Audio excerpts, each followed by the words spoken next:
Sallallahu ala Muhammad.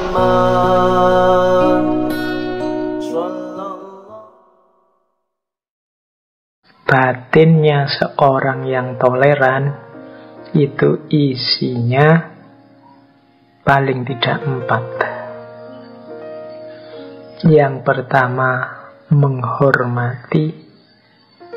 Yang kedua, menghargai. Yang ketiga, peduli atau simpati. Yang keempat, merasakan atau empati. Ini juga level-level. Yang pertama, menghormati. Menghormati itu mungkin bahasa Inggrisnya respect. Respect itu membiarkan sesuatu sebagaimana adanya. Nah, ini menghormati. Jadi pertama-tama batin kita menghadapi perbedaan itu harus mau hormat, mau menerima sesuatu sebagaimana adanya. Ya karena kalau kita tidak mau menerima yang berbeda sebagaimana adanya, itu yang berat justru diri kita sendiri. Kalau kita tidak suka orang, tidak menerima orang, tidak menghormati orang, itu jangan dikira orang yang tidak kita sukai dan tidak kita terima merasakan sesuatu yang berat. Justru pertama-tama yang berat itu batin kita sendiri, hati kita sendiri. Kita gelisah memikirkan keberadaannya. Padahal mungkin dia tidak pernah mikir keberadaan kita. Dia menerima saja kehadiran kita sehingga hatinya ringan.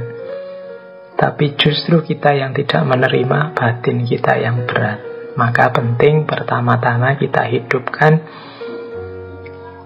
penghormatan, penerimaan terhadap yang berbeda. Yang kedua, menghargai. Kalau menghormati ini mungkin konotasinya lebih pasif, kalau menghargai ini lebih ke aktif. Menghargai itu misalnya teman kita sedang ibadah, dia punya keyakinan yang berbeda dengan kita. Sementara kita waktu lagi bebas, free, pingin nyetel musik keras-keras misalnya. Oh enggak lah, kasihan temanku yang sedang ibadah. Nanti kalau saya nyetel musik keras-keras dia terganggu. Itu menghargai. Ada unsur aktifnya. Ya meskipun kadang-kadang orang dianggap sama saja menghormati dan menghargai. Tetapi menghargai ini ada unsur aktifnya.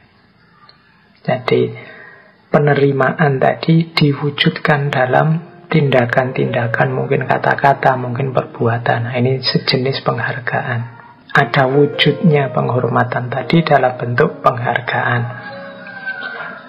Yang ketiga, simpati. Simpati itu peduli. Lebih dalam dari simpati, empati. Kalau empati itu turut merasakan. Kalau simpati, peduli dari luar. Kalau empati, turut merasakan sampai dalam. Misalnya, ada saudara kita sedang sedih karena habis broken heart, diputus oleh pacarnya. Nah, itu kalau simpati, itu kamu mungkin ngirim WA, saya turut berbelasungkawa atas nasibmu yang baru saja diputus. Nah, itu peduli namanya, tidak cuek. Di bawah simpati itu cuek. Peduli amat kamu diputus apa enggak. Aku sendiri juga tidak pernah punya pacar kok. Nah, itu berarti di bawah simpati. Kalau simpati itu ya meskipun kamu tidak ngalami, kamu ikut menyatakan peduli. Saya ikut sedih, kamu baru diputus, itu simpati. Lebih dalam lagi empati. Empati ini bahasa lainnya transposisi. Jadi engkau memposisikan dirimu di posisi temanmu yang alami.